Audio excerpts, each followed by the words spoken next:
to the Cradle of Aviation Museum. Welcome to Long Island Retro Gaming Expo 2018. Larry here. Glen over here. Glen's here. Glen is helping out for the East Coast portion of the podcast. And you got to see how this rig is set up. This is terribly set up. This is so ghetto and horrible how I have this going right now.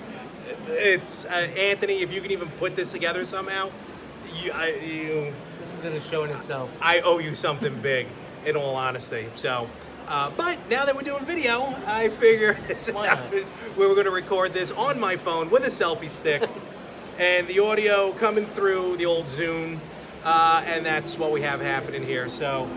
Really are breaking that fourth wall now. Oh my God, it's fourth wall that Frank consistently destroys is now utterly in ruin. So yeah, we're here for the second, my fourth year in a row. This is your second year in a row? Second year in a row. Okay, and I have to say this year is better. They set it up better this year than last year. Definitely. I love everything I see. You get more space, especially downstairs in that one area where the little cafe is. You get a little more space. It's cooler here too. If you're walking around, it gets a little hot in here, but a little warm. The video game area where you play in that little stretch of hallway definitely widened. Yes, yeah, they were able to fit more. They fit more vendors. They fit more free gameplay. And what you're talking about is, if anyone remembers, some live streams that we did here at the Cradle of Aviation when they were doing retro game night. They had like a whole corridor of video games, but there were some arcade games, but mostly in the corridor was systems. Yeah. And as Glenn just said, that's been changed around. Actually, I think for the better. More arcade stand-ups. Yeah. Some consoles, but more like tournament-style games for what they have happening here. But more space to walk around, more things you can actually play around. I did notice a couple of games were missing, which was a little, they could have probably spaced it out a little more, maybe up here on the third floor, but if they had it here, we wouldn't be sitting here right now. This is true. We'd probably be in the bathroom. Or maybe next time we'll just get an actual table. Get a booth. Honestly, you guys should afford it with the merchandise sales.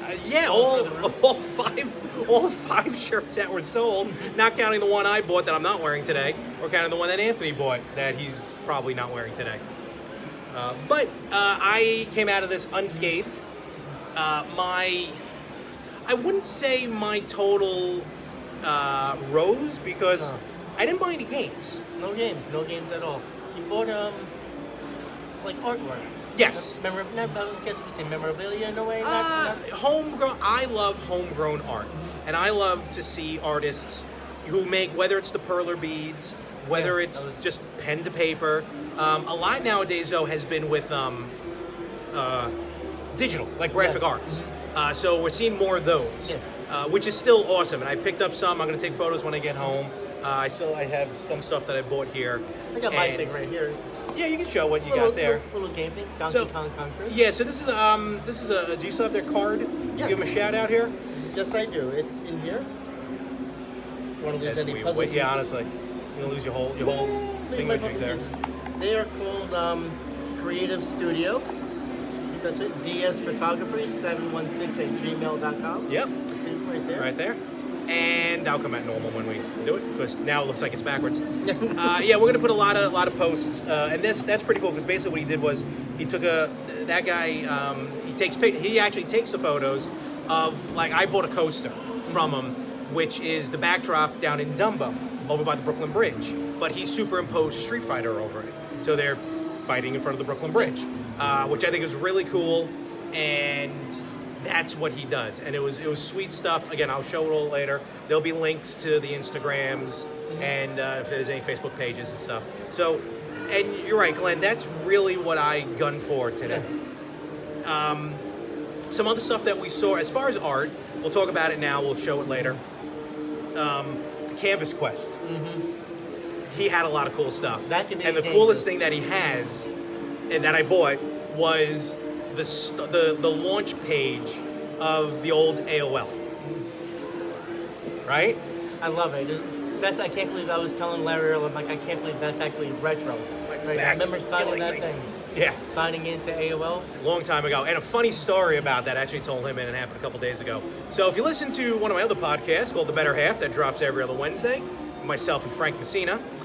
We were talking the last episode, and I pulled up. We were talking about something with old school dial-up, and I pulled up that old dial-up noise. Yeah. So somehow I accidentally made that my ringtone. I don't know how I did it, but I made it my ringtone, and didn't know it. My dad decided to call me at like 6 o'clock in the morning the next day. Now, I needed to be up anyway for work, so thank God he called. But when he called, that sound went off. And to hear that sound loud next to your ear stops your heart for a few moments. Oh, then the next thing you're waiting for, you've got mail. Meanwhile, my cousin's husband has the line from Road Trip. Yes, Mail, mother effer. I had that too on my phone, and one day when I was working in a retail place, I had that as a text message. Oh no. So yeah, that was loud, and working in a baby store back in the day, having that thing go off, that wasn't so pleasant. I had one from the comedian Jim Norton. If you know who he is, then you're gonna know where this is going. And it was a ringtone, and it went like he went like ring, ring, ring. Pick up the phone. See, and I had it on, and I was at work, and thank God it was like in my pocket and low, that like only really I heard it, but still it was on. So that was quite scary. I have another phone incident, but this is retro gaming. I don't want to say about my other venture at work, but It's starting to sound like Anthony every time I start to trail off. He puts me right back on the road. The spirit of Anthony is here today. But let's just say it was tennis, it's supposed to be quiet, and I didn't know what my phone sounded like. It was midnight. I'm like, whose phone's going off during this event? It should be off right now. Turned out to be mine. Don't. So let's see what maybe I can show some of this stuff. Yeah. I'm gonna I'll hold the microphone. Mean Gene here backstage at the garden. Is this like the Kevin Hart commercial? Oh yeah. Mean Gene hasn't really aged that much, has he? But that's another podcast. Sorry. All right. So I bought this. Is pretty cool. Just a chain. I don't. All right. I'll post these. Follow the Instagram at Retro Gamers Podcast. I'll link the designers. So this is a really cool keychain, necklace, I should say, with a coin. What else? What else is in the bag of goodies? Really cool stuff here. The card game. Yes. I'm gonna mention this anyway. Yes. I don't care. Whatever. I know it's not retro gaming. Yeah, I'll do this one. So actually, here, you put hold that. So we found this whole thing. So it's called Super. What the hell is it called? Super Show, the Takeover, and basically what you don't hold it up the whole time. Yeah. So I don't want you to. Yeah, I'm the one that has to hold this thing up for the whole time. So Vanna over here. Basically, what it is, it's a tabletop game. So Parkinson's is kicking in. So the yeah, I think so. Actually, no. Hold on. I'm gonna solve this problem right now.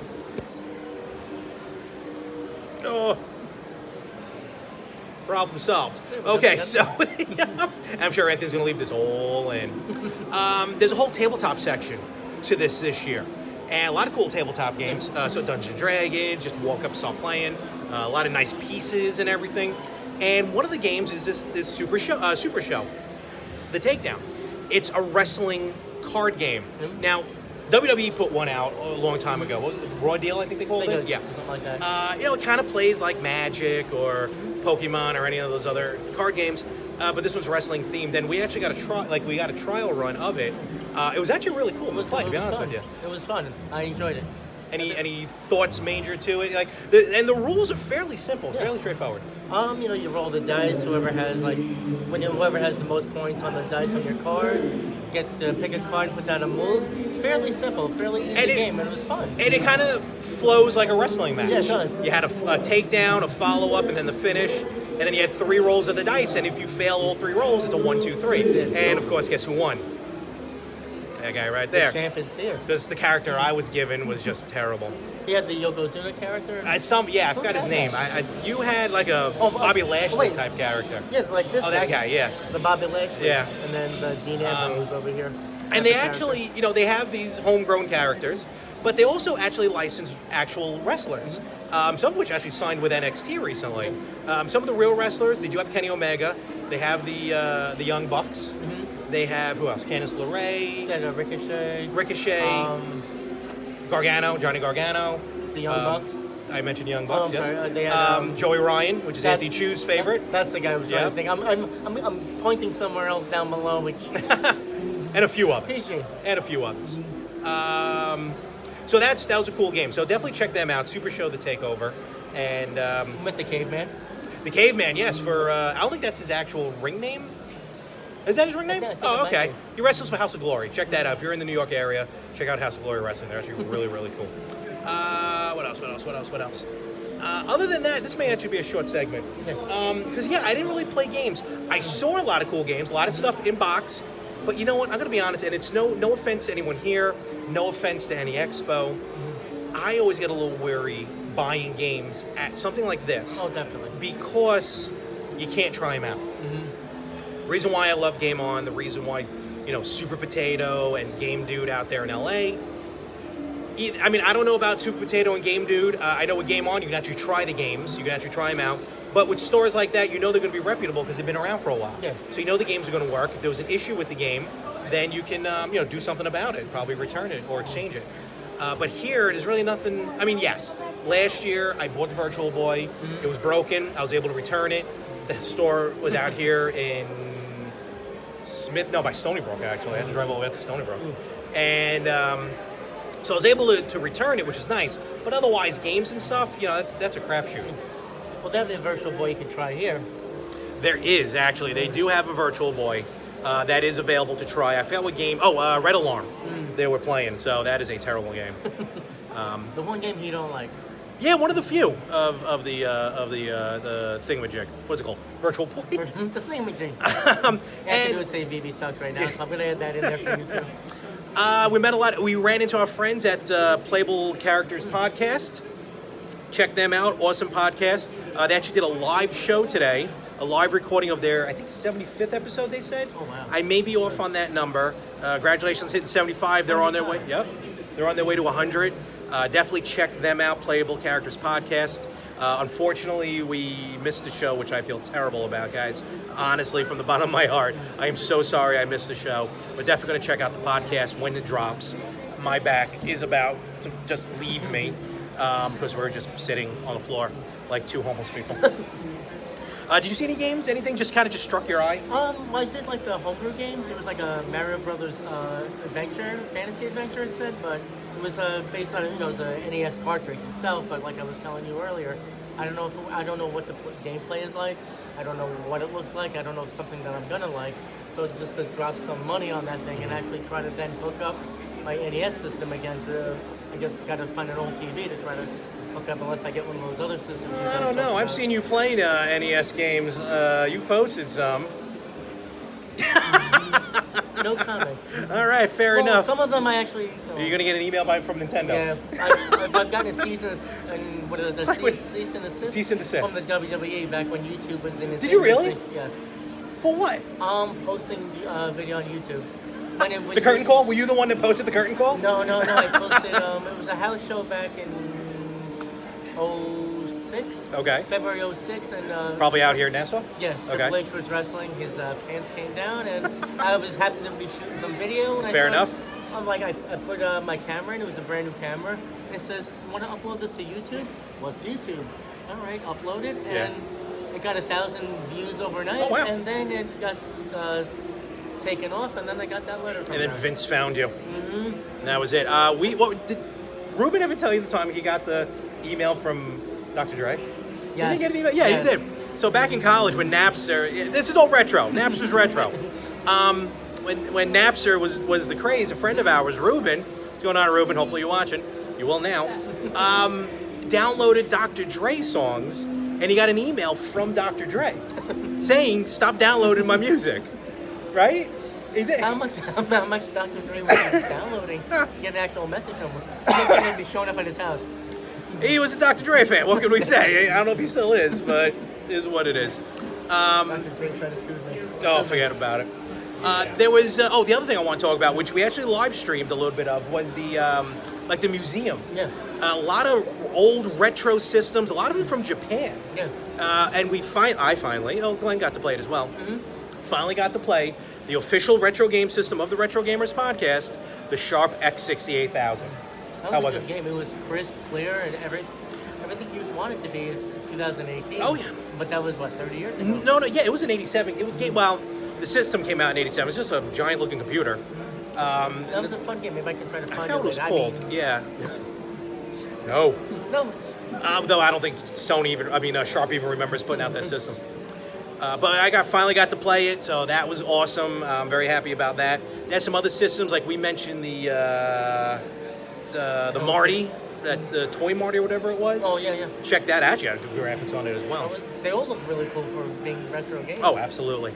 That and just a host of tournaments playing. And other than that, it was really packed today. They got a really good showing today. I think they're going to do well, and it's on tomorrow as well, right? Yes. So I think tomorrow they'll probably get a good crowd as well. I think so. The weather kind of held up. It did. I mean, this is indoors anyway, but it held up. Yeah. For the people outside, a lot of people dressed up here today. A lot of as well. cosplay. A lot of cosplay. Where you're not going to be able to see them, but we definitely got Splatoon walking by, and we saw Princess Peach from tennis, from Mario Tennis Ace. Actual R2D2. Oh yes. Well, no, it wasn't R2. It was one of the other droids. It was R2D. It was a red R2D2. So one of you nerds tell me what it was. So we saw him driving around, see him rolling, and that's really about it. There really was. How could I forget? NES Maker. Yeah. We met the guys over at NES Maker. We hope to we're gonna put them on the spot. We hope to have them on the podcast one day, and definitely played one of their homemade games. NES Maker, if you don't know, is basically you make your own NES game, but without any coding. It's really cool, actually. Really good idea. And yeah, check it out. You hold it up. I think that's what we played the game on right here. Yeah, we played on the AVS as well, which you can purchase. It's a clone NES. Basically, it's an NES. But I gotta say, playing that game on the NES Maker, the game was smooth. We got some video of it. Again, we'll post it up. It ran smooth. It ran like an old NES game. You know, it had a little choppy at parts, but like any other NES game would be. Yeah. So it ran. It was really, really cool. Can't wait. I know Anthony, I think either just downloaded or will be downloading the program because the game that came out last Wednesday or this Wednesday. So be on the lookout for, I guess, a Retro Gamers podcast game. I don't know. Glen will have to be a hidden character. That'd be unlock me, you know? Where's it going to be? Where's Glen going to be? What? I try to give Larry an idea. I said probably Larry's quest for a virtual boy. And I'm sure like he'll have like little hashtags in it in the background. And what is that hashtag? VB sucks. There you go. SUX. We did see a Virtual Boy today, though. Yes, we did. But I spent all my money today on wall memorabilia. So. Maybe one day you'll get it. We'll see. Other than that, it's pretty much status quo. Some great games. You know what else I saw here? The gold mini Famicom. Yes. Anthony was able to get one, which is I'm very jealous. It's for the 50th anniversary of Manga, or the 30th anniversary of Manga. No, it got to be 50th anniversary of Manga. It's a gold mini NES, mini Famicom, but with different games on it, and all ones that you won't be able to read, so it don't matter. Do you ever think they'd make a Super Famicom Mini? They kind of did. I have one actually. Oh, sorry, like the NES Classic. That's what I meant to say, Famicom Classic. I think they would have made one of those. Oh no, they had. What the guy was selling, it was right next to it, and I have one. Oh wow. It's got like, is it licensed by Nintendo? Yeah. Oh okay. Wait, which one are you talking about? Like the NES Classic, SNES Classic. Yeah. Would they come out with the? No, they came out with a that looks like the Famicom. It's small. Oh wow. The controllers are small, and like the real Famicom, the controllers on the Famicom Mini are hardwired to the system. Oh wow. So you can't really go far with it. It's got most of the games on it. There's like 6 or 7 games that are Japanese exclusive. 2 or 3 of them that you won't be able to play because you just can't play because they're in Japanese. But no, they have them. They definitely have them. I've had that issue with a lot of guy was actually selling it downstairs. All the Japanese games you can't read. I was trying to play it. Like, I don't know what I'm doing. I couldn't even get into some wrestling game from Japan and trying to hit start and forget about it. I'm like, I don't even know what I'm doing. Can't even find it. I'm like, what am I doing? What am I doing? Yeah, well. Forget about that. So, but that's pretty much what we saw here. A lot of cool stuff. Go check out the video. We're going to put a video compilation together of everything. We had a couple of live streams. Check it out on the Facebook page. Retro Gamers Podcast. Do a search on the Instagram. Same thing, Retro Gamers Podcast. I mean, I know what I don't know what part of the show this is going to be dropped in. So, I guess I'll do everything now. Instagram, Facebook. Check us out. Download the podcast, stream the podcast, iTunes, Spreaker, Amazon Alexa, iHeartRadio, Spotify, anywhere you listen to podcasts, anywhere Glenn listens to podcasts, that's where you're going to find the Retro Gamers podcast. Legally, yes. Give us a 5-star rating on Apple Podcast. Apple Podcasts. I don't have it in front of me. I can't remember it. We'll definitely look for those 5 stars, because the more 5 stars we have, the easier we will be to find. I have an itch. And also check out our YouTube page, the Retro Gamers Podcast. Good luck, I'm going to be honest with you. The link will be from Facebook, but subscribe to our YouTube page. Hit the little bell icon so you'll be notified every time we put up a video. Every week, the video podcast will be dropped on there, so you'll be able to see this mug not as sweaty every week. And other than that, I'm tired, I'm hungry. Even though I did have lunch, I'm still starving. I'm very thirsty, and I think we're going to call it from here, right? Sure, it sounds good. Also, don't forget to go to the get the shirts and the merch. Buy our stuff! tchip.com. Do a search for Retro Gamers Podcast. Do a search for VB Sucks, and you'll find the merchandise there. With that, we're going to call it. Sure. Ant, you tell me. I don't know if this is the end of the podcast or not. Hello everybody, this is Anthony with the Retro Gamers, and on behalf of Larry and myself, we just wanted to let you know that our 100th episode NES Classic giveaway is still going on. We're accepting entries through this Friday, August 17th, and we'll choose one lucky winner the following Wednesday for this baby right here, this NES Classic. So if you want to enter our contest, please visit our website at www.theretrogamers.com/contests. Well, apparently this isn't the end of the episode. It's not. Yeah, I thought me and Glenn were going to close it, but I was. You can't have an episode of the Retro Gamers without me. No. Well, I mean, yes, we can, but and you have, but you don't. You know, wasn't the intent. Not this week. Don't try to virtual boy me. Don't try to erase me. The format of how I envisioned the show was a little different than how we're actually going to end up doing it. Yeah. So, and as you can already tell, even looks, if you're watching it on YouTube, looks a little different on this portion because Anthony is all the way there or there. Yes, I've shrunk. Here. Yeah, I've definitely shrunk.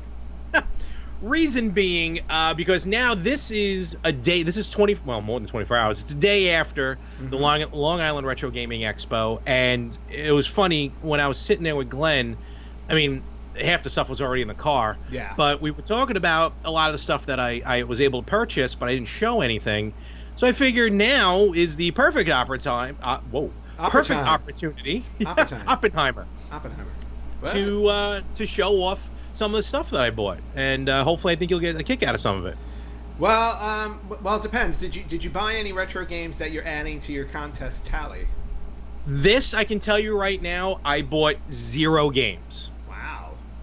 No games. Resolve. I bought a lot of other stuff, but I didn't buy any games. All right. Well then, Larry, let's just get right into it. What did you buy? Well, we'll go right through it. I'm going to kind of jump around here a little bit. I got everything spread out here. Met a lot of cool people. First of all, some of the ones from that I didn't buy, but I met. I just want to give some shout outs here to here, let me go over here with that. So Square Painter and Lady Ninja, Super Thrash Bros. Wow. Nice. I just is that nothing? Now I can see why it happened. No, Super Thrash Brothers. Shame on me. And Super Smash Bros. Dude, wow. Yeah, can't believe I did that. Screwed up, dude. And Irregular Games. With a game that I actually have on the Wii U. It's called Adventure Party, Cats and Caverns. Oh, okay. And another wonderful table that had a really cool. She kind of makes like homemade pottery, and she had like a Pac-Man plate. It was actually really cool. Rooted Moon Artistry. I know my screen is really small, but I don't. If you look over my shoulder over here, I don't know what my cat's doing, but I don't want to know. But one of my cats seems to be doing something. Dear Lord. I don't know. Oh boy. But moving on. All right. Well, there you go, folks. Power of video. And finally, I also want to give a shout out, and you may get a kick out of this one. It's Iron Mark Games. They have a game currently on Kickstarter called The Duel: Point of Honor. It's a card game, in the vein of. I'm not gonna say it plays like Magic, but it's those types of cards. Okay. And yeah, check them out on Kickstarter. Iron Mark Games. So just some of the cool people that I met who I wasn't able to get it, pick up anything from, but very nice people, nevertheless. But with that being said, there were a lot of people otherwise I met. So, Ant, we're going to jump right into it, starting with the small. So this was pretty cool. This is from Sprites of Passage. Sprites of Passage, handmade pixel art and jewelry. Oh, also, yes, I am wearing a glove. I am not honoring Michael Jackson. If you know me, you'll know why. But I did cut myself pretty badly, actually, last night. Is that how you got yourself to not buy games? You just literally cut yourself so you can't grab your credit card? I really had to. It's the only way I can do it. I want that game. No, chunk right out of my fist. No, and since I'm going to be kind of close to the camera, it's going to be a little gory, and I didn't want to do that. So, but we have here from Sprites of Passage, coin. Oh, that's cool. On a necklace coin, you hang it. And you plan on wearing this? Maybe to a show, maybe, or I may actually try and use it as currency. You can go with your big giant clock that Flavor Flav gave you. I wish. Next up, this perler, this is considered perler beads, I guess, with these pixels. Yep. Which are really cool. I got those there. Yep. So this was a good group. Another one, Joseph Uzo, UZZO, pixel artist. I picked up this really cool 8-bit Zelda. Oh, that's awesome. On the raft. Nice. And for portability purposes, you can take them off the raft. So got that. Nice. That one was really cool. Check him out. And you can search for them all on Facebook, and we're going to put links as well on our Facebook page. Okay. Here's one I thought this guy was really, really cool. DJ Creative Studio. He's actually at Instagram at DS. I said DJ at DS_Creative Studio. That's the correct one. Okay. He goes around. He takes pictures of local, actual real pictures, mostly of New York City and stuff like that. And then he superimposes games over it. For example, I picked up this coaster. It's a picture from Dumbo here in Manhattan. Right. Yeah, it's Manhattan, right? And for those who don't know what Dumbo stands for, down under Manhattan Bridge overpass. And it's a shot of the Brooklyn Bridge, so just to confuse people some more. Awesome. But check that out. Oh, that's really cool. Yeah. So, and again, there'll be pictures of this as well, because as I can now see the glare coming off this. But this is shiny, so usually. So it's basically it's Street Fighter imposed into a real life image of New York. Exactly. And he had a bunch of other photos like that. And don't worry, I didn't go the whole time not thinking about you. You, please say yes. Please say yes. You enjoy puzzles, right? No. Shoot. You really don't? Yes, I like puzzles. Why? Oh, okay. Because I'm pretty sure he likes puzzles. Yes, I am an 85-year-old man. What did you get me? No, I got it's Super Mario 64. Nice, but it's the puzzle. Oh, that's kind of cool. Yeah, and not only that, you can also once you put the puzzle together. Yep. You can use the box to store the game in. Oh, that's awesome. Yeah. That I can put that together, frame it, and then put it in. You can. Yeah, and then put it on the wall of my actual podcasting backdrop that has still yet to be seen 3 episodes into our video podcast because Microsoft sucks. We're waiting. I'm waiting. Trust me. And this will be one of his photos again, where it's a real backdrop with Super Mario 64 imposed over it. Very cool. No, thank you for thinking of me. I look forward to putting that together. Yeah, I thought you get. Did they have one of the Virtual Boy? No, they had a Virtual Boy there, but and you didn't buy it, right? The Virtual Boy, no. Well, you need to. I was gonna say you definitely need to buy it so I can destroy it at the end of the year. Well, what happens if I just stop purchasing? Because none of this is going to go towards the total. Yeah. Well, that's true. You're still what? Let's see. You're about $1,300 ahead of me. Fair enough. Yeah. So. Oh, some other stuff I got here. Now this is from Game of Tunes. Game of Tunes. Okay. This I really more bought from my dad for his bar area. I thought this was really cool. Captain America. Oh, very nice. Yeah, so I like that. That was pretty sweet. But also, he had kind of like this mystery grab bag. Okay. That had some stuff in it. Very nice. That very nice also question had, mark mystery bag. Yeah. First of all, it had. This is where I thought I was prepared. Here we go. It was funny. First of all, when I was with Glen, oh man. Did you cut yourself through the glove? No, I think I just ruined the picture though. Oh, okay, cool. Because they're football gloves, so it's got grips on them. Yeah. And it's a little tacky. You smeared it, didn't you? No, I didn't smear it. I think I put just a thumbprint on this damn thing. Well, now it's definitely yours. Yeah. Anyway, so me and Glenn were talking, and as I was getting ready to open this package here from Game of Tunes, Glenn asked me, like, what's like one of the games you don't like? And I told him, actually, I'm not a fan of Burger Time. So what's the first thing I pull out but a little picture of Burger Time? Oh, awesome. What do you... Wait, why don't you like Burger Time? I was never a fan. I love Burger Time. I'm not saying it's a bad game. I'm just not a fan of it. Kind of like I'm not a fan of Missile Command or the original Mario Brothers. Wow. Speaking of Mario Brothers... And you call yourself a retro gamer. Game of Tunes, he does a lot of, digital artistry. So this is all... all what he did on the computer, obviously, hence digital. So very nice. So, yep. And also, because there was a pack of crayons in there, he also threw in pack of crayons in there. No, because it's a color. So you can color Mega Man. Yeah, Mega Man. Yeah, exactly. How sweet. Oh, yeah, that was pretty cool. I'll give that to my godson, and him and his brother can fight over it. Also got this in here. Well, also threw an Airhead in there. Some little Samus stickers. Cute. Yep. And this, I think it goes on your shoe. It's Wario. Yep. Okay. Just goes on your shoe. Yeah, I think yes, it does. Oh. Are you gonna put that on your shoe? No, because I've had those things. I've tried them and they all rip. Yeah.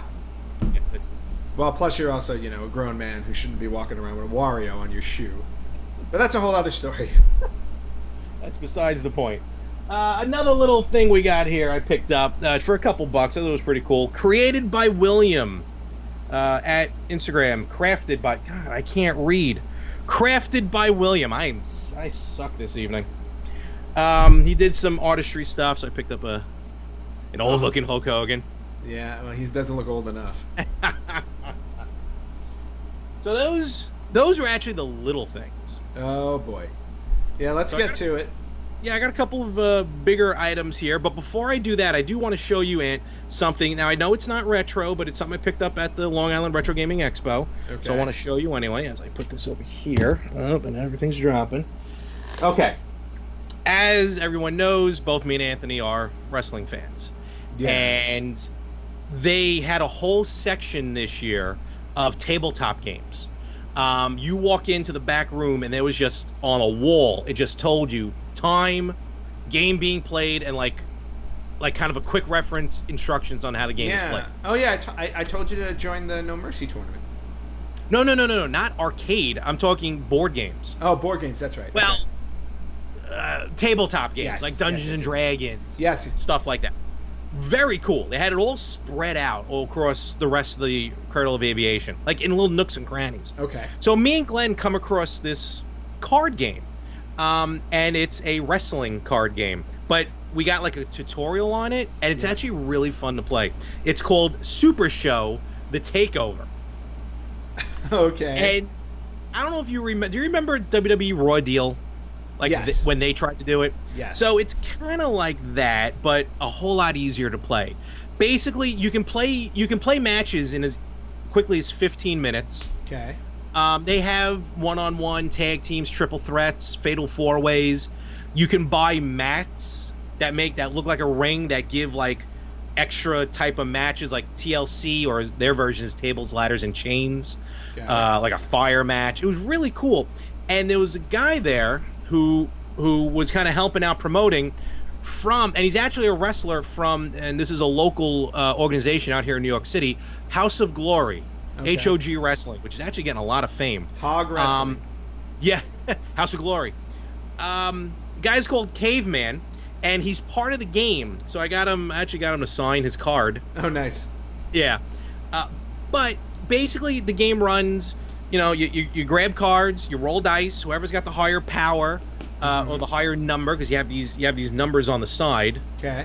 It's gonna be a little hard to focus, but you have these numbers on the side, and then you put down, basically it runs like a match. You put down like a takedown card, and then you can play a follow-up card, and then you can play a finish, and then the other guy has 3 chances to roll out, hence 1, 2, 3. It was very cool, very quick paced. But what's awesome about it as well is they did get some licensing rights to some actual wrestlers, such as I picked up this pack of Candice LeRae, actually current NXT superstar. Interesting. They also have packs of Johnny Gargano, Okay. Joey Ryan, just to name a few, Ricochet. Okay. We have a guest. Where is he? Oh, there he is. What's going on, Link? Well, he looks ecstatic. He's thrilled.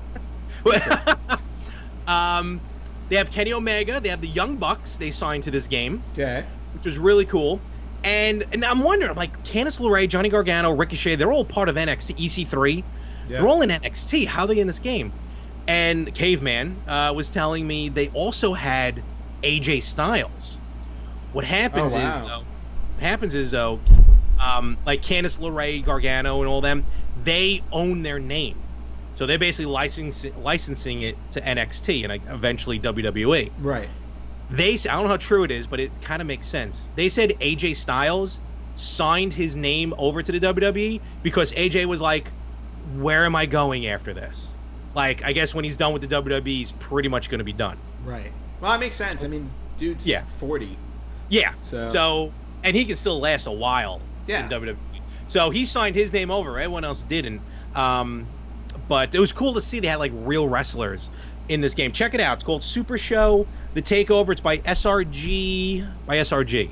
So check them out. Right. And then, here are the bigger pieces. Well, not bigger pieces, but a little higher pieces. One, I want to give a shout out, as I'm doing to everyone, Johnny Flid, FLID. You can find him on Instagram at Johnny Flid, FLID. He made a bunch of these, he had a lot of art, don't get me wrong. He had a lot of, like, fatalities, which were basically just the heads of a Mortal Kombat character and then the spine. Oh, nice. Oh, yeah, it was weird. But he also had a lot of Kirby stuff, where he just had it was a block that he just painted random colors on and then put the Kirby face on it. And I picked this one up, and everyone will see why this color scheme in a moment. It's very straightforward. Okay. Yeah, I thought it was really cool. I asked him, like, do you have anything, red, white, and blue? And he pulled this out. There you Like, go. sweet. So that's a cool I wonder when Nintendo will shut him down now that they're going after people. Honestly. So that I picked up. I also I saw this online. Sorry, Link, I have to move you. I saw this online from Canvas Quest. Old school game art on Canvas. And you've seen Canvas Quest online. Yes, I I have. have. They make good stuff, really good stuff. Oh, yeah. It's on Canvas, hence the name. Yep. Box art or screen grabs. But I saw this, and I had to pick it up. What did you get? Oh, my God. Really? The old AOL login. Nice. Very nice. And what's funny about this, a quick story. Is how old it makes us feel? Well, yes. But also, I was recording the Better Half podcast with Frank recently. And we were talking about something. We mentioned dial-up. I pulled up the sound on my phone. You know what I mean? Somehow I accidentally made it my ringtone. I don't know how, but I made it my ringtone. The next morning, like 6 o'clock in the morning, my dad called me. I mean, this thing jolted me out of bed. I didn't know what was going on. I thought the house was falling apart. That's actually not a bad ringtone. You should leave it. It's terrifying when you don't know it's coming. That sound was just insane. It really was. And the fact that we had to, put up with it for I don't know how many years before. Wow. Yeah, for a really long time. And then finally, from Video Game Shadowbox. Check him out, videogameshadowbox.com. I thought he had a ton of nice stuff. I actually had a hard time deciding what to get. It's, as the name implies, it's a shadow box. A little bit of a 3D image. Okay. Actually, a 3D image. But I ended up going with this. Oh, that's really beautiful. There we go. Yep, I got it. So really nice. Yeah, and it was hard because he had a Sonic and Tails logo. Right. So it's the green zone from Sonic, the original Sonic game. And it's got that 3D logo. Just explaining it to our listeners who are not viewing this. Oh yeah, I forgot about that. Yeah, you kind of got to do that, Larry. It took me 3 weeks. I finally forgot about you listeners. But I'm going to put pictures up on Instagram. And this is really kind of what I went in. My intention was to go into the Long Island Retro Gaming Expo and really kind of focus more on that homemade stuff. You know what I mean? It's just, I got Game On. Yep. They're cool.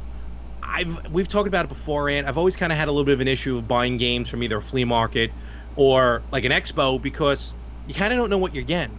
Right. As far as it's going to work or not. Well, the cool thing, and the thing is, like, if you're going to buy something from an expo, you hopefully will be able to find a place where you can test it at the expo. Exactly, which is really beautiful. Hard. Yeah, but that just makes me think next weekend, or this coming weekend, I should say, since this drops on Tuesday, one of the stores by me, they do a swap meet, a local swap meet. You mentioned that last week, yeah. Yeah, I mentioned it last week, so that's coming this Saturday. It's called Game Realm. And what they do is they just invite like all of their patrons. It's not like I don't think it's like a huge professional setup where you get a lot of vendors in per se, but it's just anybody who wants to do it. You don't have to buy a table or anything like that. It's like anybody who wants to show up can show up with stuff that they either want to sell or offer up for swap. So I'm going to check it out. That's cool. Yeah, so I'm going to check it out this weekend to see, what it's like. But the cool thing about it is this store, in the back area of the store, they have all their systems set up to a TV. So they've got all the retro, like they got one retro system per TV. So if you want to buy something from somebody, you can go right into the store and test it. Oh, that's pretty sweet. Yeah, so it's a cool setup. So the name of the store is Game Realm. For anybody who lives in the Los Angeles area, and it's located up in Burbank, in the Burbank area. So if you're near Burbank or in the Burbank area and you want to check it out, head down to Game Realm. So and I'll be there. Cool. I'll wear my Retro Gamers T-shirt so I can represent. As Glenn did over the weekend, because mine just for some reason didn't wash well. Very nice. Also, I want to mention from Long Island Retro Gaming Expo, I want to thank them as well. We want to thank them for letting us in and doing our thing. We ran into Playable Characters Podcast. They did a live show with Mega Man from the original box art. Very nice. And we ran into a lot of friends of ours. And when you were there, remember that arcade that was upstairs on top? Yes. They don't have that much anymore. They had a lot of arcade machines. They didn't have the consoles, at least not as many. Okay. But they had a lot of the arcade machines, and there was one company there as well, which I want to mention. They're actually out here on Long Island, but I believe they do ship. It's called Guscade, Guscade. They basically make new cabinets, new monitors, and they had their games to play. They had Joust, Donkey Kong, Ms. Pac-Man, which I tried playing, but they had it set on like the regular slow version. Yeah. About that. But I mean, the monitor was crisp. The controls were just, they felt brand new, as they probably were, and they were selling them, and they were like $1,700. Oh wow! And it was like really, really dangerously close. You were able to win their Pac-Man machine, which I did not win, but check them out, Guscade, Guscade.com. I was just going to say, and why pay $1,700 for an arcade? Larry, we just talked about the arcade 1-up machines last week that are $300. Because we don't like to talk bad about our friends. That is very true. But I know, I'm joking. I know, I'm just saying. But if it's a really cool cabinet and it plays like a ton of games, then yeah, it's probably worth it. No. They only play the one game each. Oh, it's a legit. Okay. Guscade? Yeah. Yeah. Oh, okay. Yeah, no, it's not. Yeah, no, it's not. Like buying one of those is just like would be awesome. So. Oh, it was sweet. It was definitely sweet. Also, I ran into NES Maker. Well, the people from NES Maker. Yes. And this we want to talk about a little bit. And I know you backed. We both backed it, but you backed it for the software. I backed it for the software. You just backed it to support it. Yeah. Now, did you download the software yet? Or are you no, able to? That was my goal today. Oh. And I haven't gotten there yet because I spent the weekend rearranging my living room. And in the process of doing that, I hurt my back. And because I'm old. Getting old sucks. I know, getting old sucks. A, I hurt my back, and then B, I was trying to get set up for the podcast, and Microsoft for the third week in a row, of course, continues to screw me. So I waste a lot of time just trying to set up for the podcast. So that's the long no answer. However, I plan on downloading it and trying it out this week, so maybe I'll have a report on it next week. But yeah, I've been looking forward to this tool for a while because you know me, I'm a creative person. Now, granted, I'm more creative in the realm of writing. Like, writing is my thing, and that's what I do. But just the whole idea of being able to take that, and apply it to a video game, and having software that can hopefully help me build a video game in a simpler way. All in. Oh, very simple too, because they had their demo. I talked with Austin over there. Well, they had a demo game. Did they have a demo in terms of how to make it? Both. They had a game demo and how to make it. I didn't get a chance to how to make it because that was probably a little bit of a longer tutorial than my ADD will probably allow me. Right. But just watch, because they had the making part of it kind of like, projected onto a screen behind it so everyone can see it. Yep. Literally, it's just like drop and drag, and that's it's awesome. So I mean, there's a little more to it because you got to actually probably create the sprites and everything. But beyond that, it's just really drop and drag. And they had a game. The game they were demoing was called Troll Burner. You actually watch as a short video on our Facebook page and our Instagram page, both at Retro Gamers Podcast, where I tried it out. And Ant, I'm 100% honest with you. Like, as soon as you start moving the character, you were able to feel somehow just how smooth the game ran. Okay. It just I mean, yeah, you still had to where like a sprite may disappear or like maybe a little bit of a slowdown, but that always happens with an 8-bit game. So that doesn't bother me. But beyond that, for a game with this new program, there to me wasn't a flaw. I mean, I only played it very short, but it just ran very smoothly and there was no lag. It was awesome. All right. Well, and that's exactly what I want to hear too, because I want to start. Just the idea of making my own game sounds awesome, and if it's simple to put together. And I know, from what I understand, they've only released the first version of it because they had hit all of their milestone amounts. So they're releasing not just they're releasing like an RPG vertical shooter. Like basically, they hit everything. A music maker, so you can create your own music. Right. Yep. Yeah, like they added so many levels to that thing. So it's just going to be a de facto, you can create any kind of game you want, which I'm definitely looking forward to. Oh, absolutely. And I'm not just saying this to be nice to them. I'm being 100% honest. That demo game ran really awesome. So definitely looking forward to that when it finally comes out. Other than that, just kind of me and Glenn just walked the floor as you saw in the video, as you heard when we were discussing. Definitely looking forward to next year's. Because this one, honestly, the way they had the Cradle of Aviation set up, they did something with the tables. They did it in a better pattern that I think they were able to fit more people in as far as vendors, and B, it just looked less chaotic as far as how it's set up. Just making sure they both get their camera time. No, absolutely, and they would be paid royalty. Yeah, royalties for you. And then extra treats for dinner. And limited run games were there, and it took everything in my power not to smash their display. Oh, did they have Night Trap for you? They had Night Trap available, not the special edition one like I had in the cart.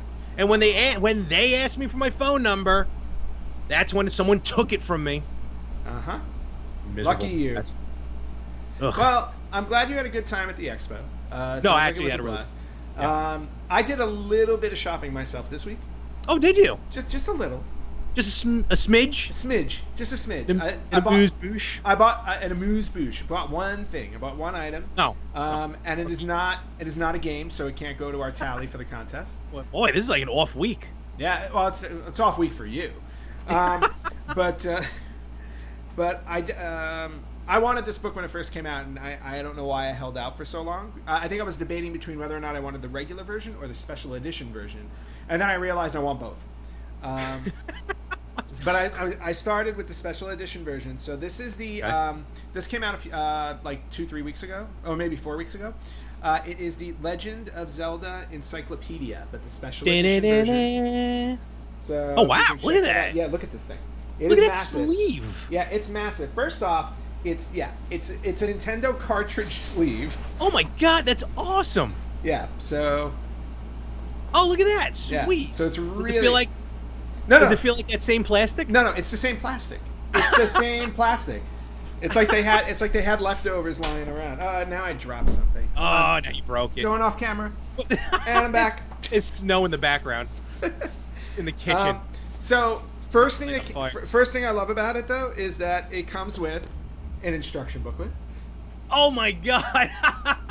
But obviously a supersized version that fits. Obviously, and you basically just read it like it's like a guide to the encyclopedia. Wow. Yeah. And that's the same artwork. Yeah. Yeah, it's really really cool.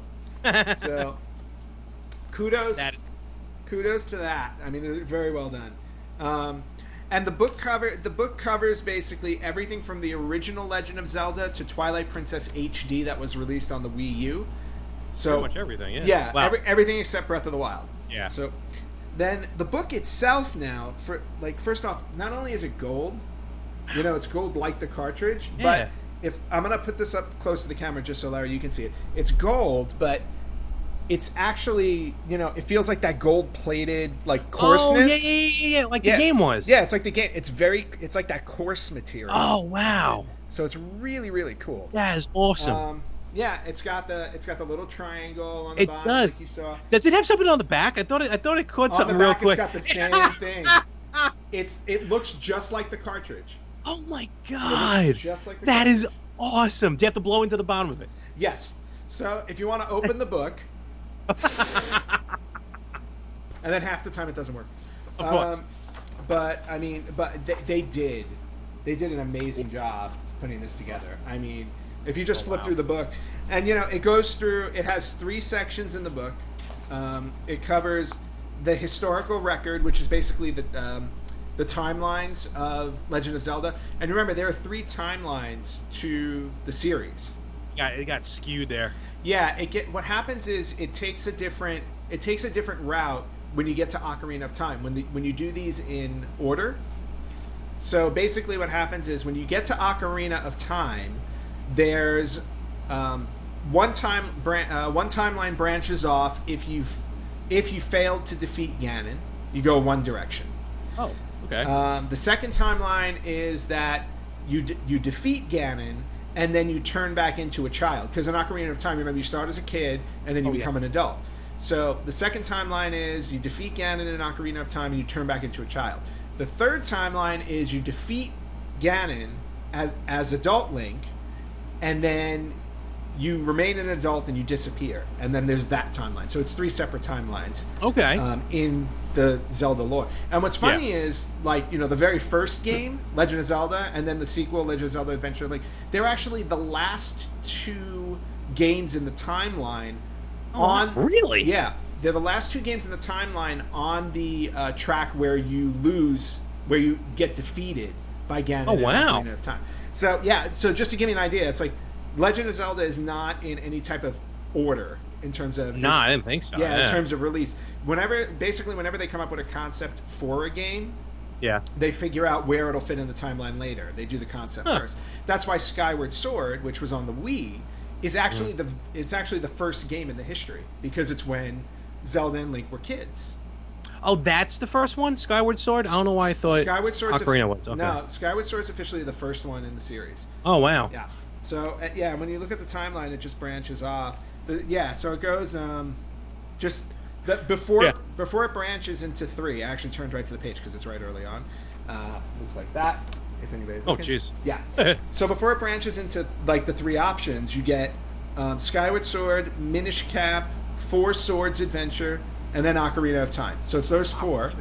Even 4 swords. Okay. Yep, and then it branches. Yeah. But then, so that's the first part of the book. It's the It's the whole history of the series. Yeah.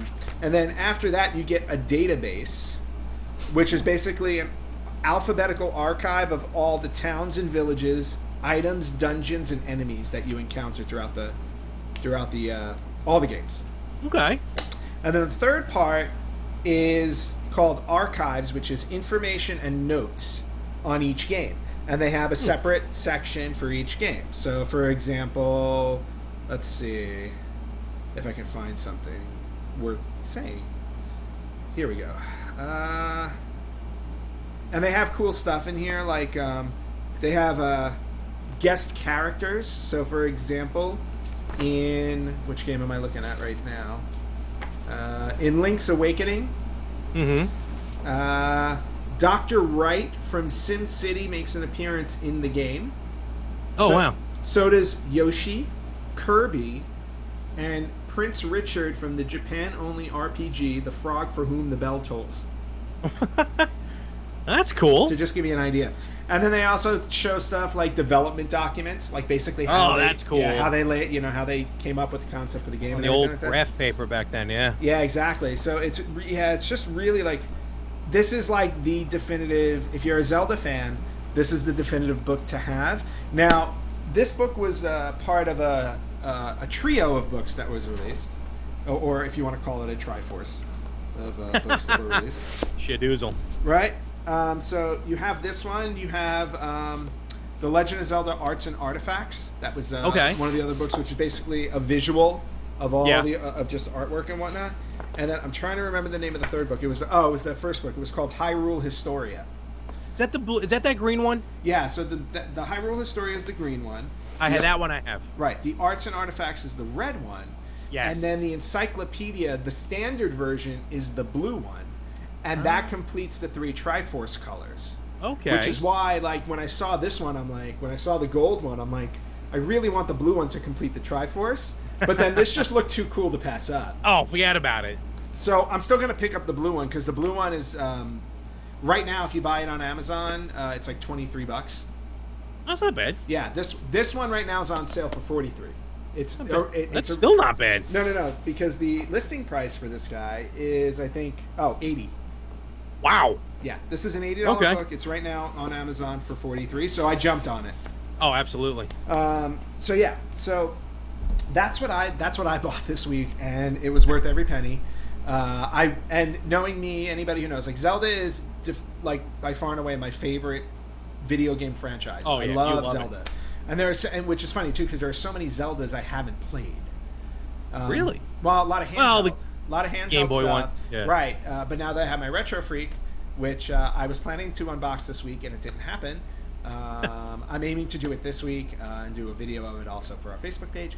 But once I have that done, I'm going to pick up all of the old Zelda games on handheld that I didn't play and play them, which will be nice.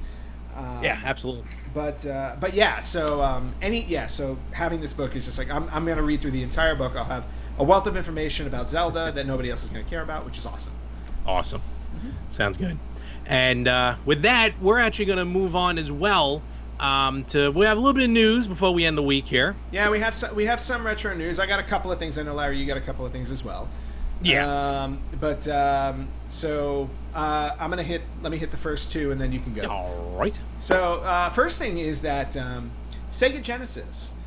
We've all heard about companies that have been making new games and putting them out for mass consumption. So a company called, let's see, what is the name of the company? I'm trying to remember. Well, the name of the the name of the developer is called Big Evil Corp. Yeah. So the developer Big Evil Corp is actually releasing a Sega Genesis game, Sega cartridge, with the original box and box art, a new game called Tanglewood. Yes, I saw this was on Kickstarter. Yep. It actually raised over £54,000. Everyone at home do the conversion. And it looks, we'll put some photos up, I'm sure they'll be somehow edited over my face or something. Yeah, I'll take care of that. With old school Genesis boxes. Yep. You're right, old school Genesis cartridges or Master System or Mega Drive, excuse me, depending on where you are in the world. And this is one of, I feel like this is like a new thing happening now, because I also, which was kind of like not partnered, but I think they were both supporting each other. Yeah. There was one that I backed as well, which I can't, Zeo Crisis I think it was called, which was also coming out on Dreamcast. Oh, nice. But this is the first one that's actually hitting the market. The boxes look. I'm gonna be honest with you. I do like the box art that has like the grid pattern. Okay. As opposed to the red one, because it has like the Gen/MD looks a little weird. Yes. Again, nothing bad. Just I don't know. But this Tanglewood game, it's kind of just it's a side scroller. Yeah, it's a side scroller game, and there have been some great side scrollers on the Genesis. So and they have a trailer for it, so you can check it out, which is really cool. So yeah, it's definitely one to keep an eye on. Looking forward to that. Second bit of retro news, and this was something I was going to bring up last week. But the company Rare, that yes. They put out a ton of games over the years, and they've actually been one of the companies that have managed to not only survive but thrive over the course of video game history. Mm-hmm. They're actually doing an exhibit at a museum in Cardiff, Wales. That basically it's Rare from 8-bit to Xbox One, because they started off in the 8-bit era and they still exist. Yeah, they still exist today. The actual exhibit, which is showcasing all of Rare's great work over the last 30 years, can be seen at the museum from it's already started. It started like June 23rd, and I believe it's going to the end of September. June 23rd to September. June 30th to September 23rd. There you go. So it's going through September. So I don't know if anybody listening to us or watching us is within the vicinity of Cardiff, Wales. But if you are, go check it out and let us know about it. I don't think either of us are going to make it over there. No. Did Rare have something to do with WrestleMania on NES? I believe so, yeah.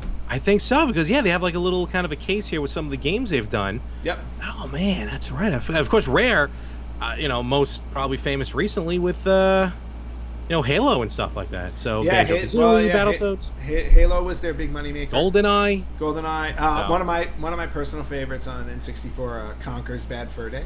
Yeah. So that's cool. Maybe we'll get on a flight and head over there. I doubt that, but okay. Or not. So, all right, cool. And then we have two other stories here real quick. And this one I want to talk about, which I've actually almost purchased something, not one of these games, but something like it. Mm-hmm. It's kind of like with these homebrews. And there was a table at the Long Island Retro, didn't have any of these, at the Long Island Retro Gaming Expo that just was all homebrews. Oh, nice. It was cool, like clear cartridges, like a green cartridge, a couple blue cartridges. But these particular cartridges are some of the most, like, just the detail put into one of them's made out of wood. Yeah, that's insane. It's absolutely insane. These, I mean, it's kind of, and I've seen this with other games, it's like the way to go, like on these Kickstarters, when they're making like an NES, because I've only seen it really with NES, making these homebrews, and for like a high-end Kickstarter pledge, you can get one of these custom-made cartridge cases. For example, it's a game called Log Jammers. That's the one that's made out of actual wood. There's one here. I like the Always Awakening. Yes. It's a black cartridge that has like a kind of a brick layout to it. Yeah.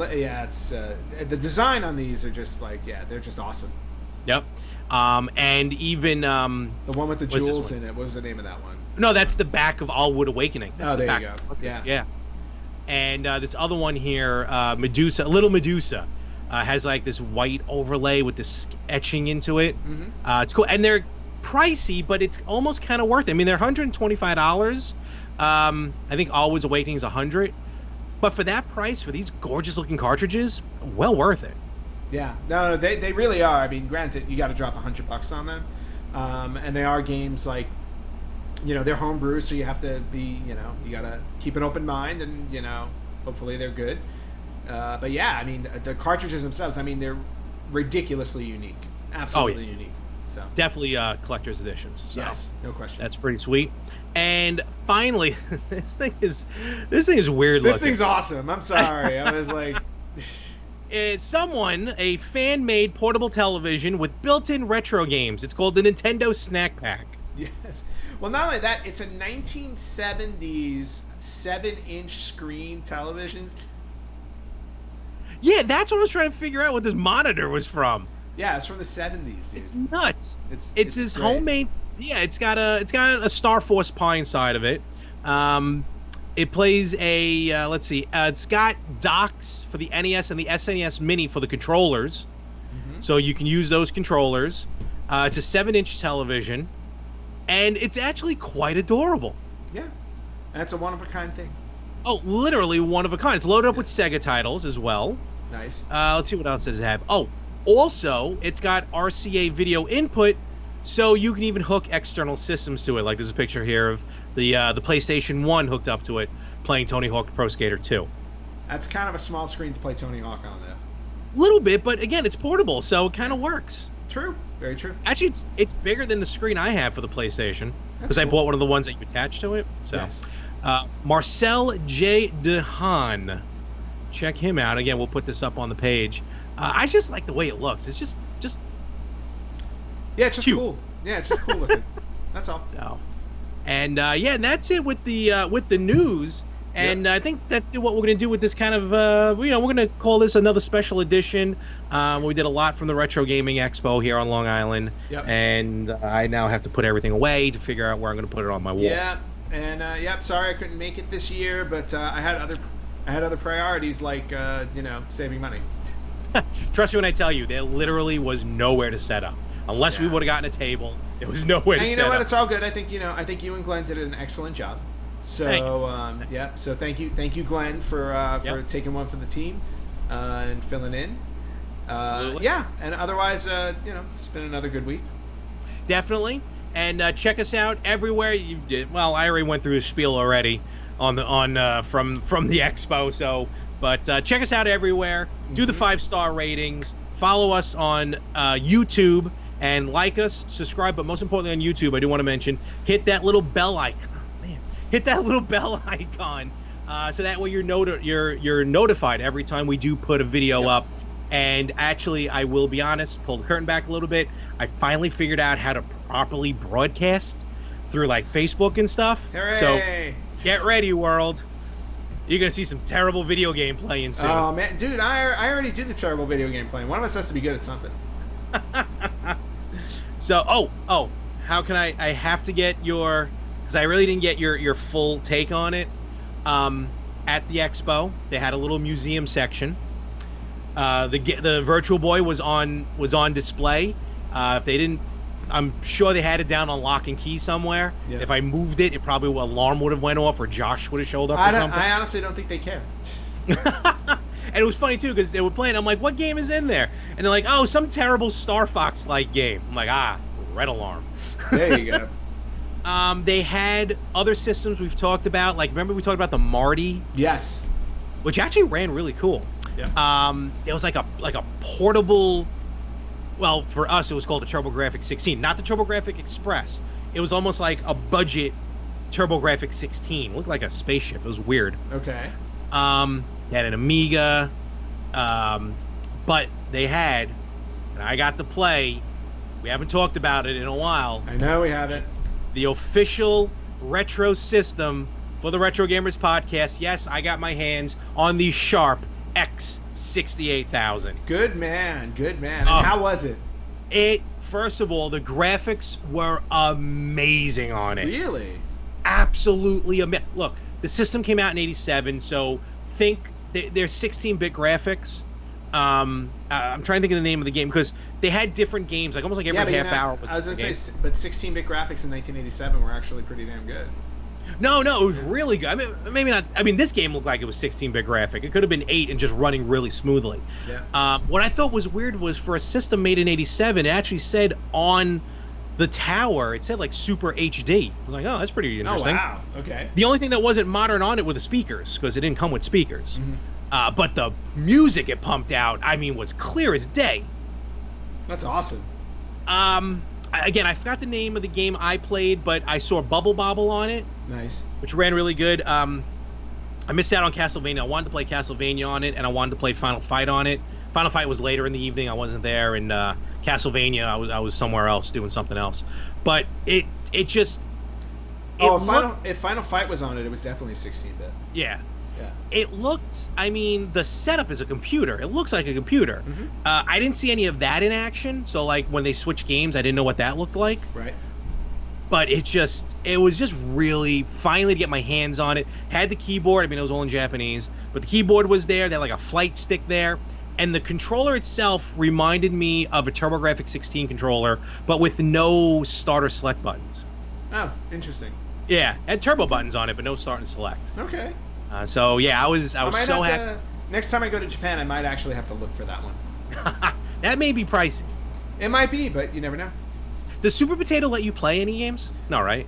They have some things set up around, but the games are already in them. Oh, gotcha. It's Okay. one of those. Like there's a Virtual Boy set up at Super Potato. Have you played it? Nope. So the only Virtual Boy you've ever played... Do I want to? Nope. Well, you've done it once before. I have, and well, that was enough. So many years ago. I know, it was garbage. And that's where it is right now. Yeah, it was hot garbage. Probably in Starrett City somewhere. I'm sure it is. But Starrett City's built on landfill, people. Yeah, so. Exactly. Well, let me tell you something. That's one system Marty McFly would not fly back in time to give anybody. This is the future. Someone was selling the Pepsi Perfect bottle. Oh, really? With the soda inside of it. Oh, that's awesome. Yep. So there was a lot of stuff there. Awesome. And again, though, thank you very much, Cradle of Aviation. Thank you very much, Long Island Retro Gaming Expo. Thank you, everyone who we met. I mean, tons of business cards here. Like, we're going to link the names and everything along there. Mm-hmm. And other than that, that's all I got. Cool. And, I'm coming up empty. We're done. All right, cool. So with that, this part I'll repeat like I did before. Thank you very much, Ant. Have a wonderful week. You do the same, and we'll do this again next time. Absolutely. And thank you very much, and catch us all right here next week again on the Retro Gamers Podcast.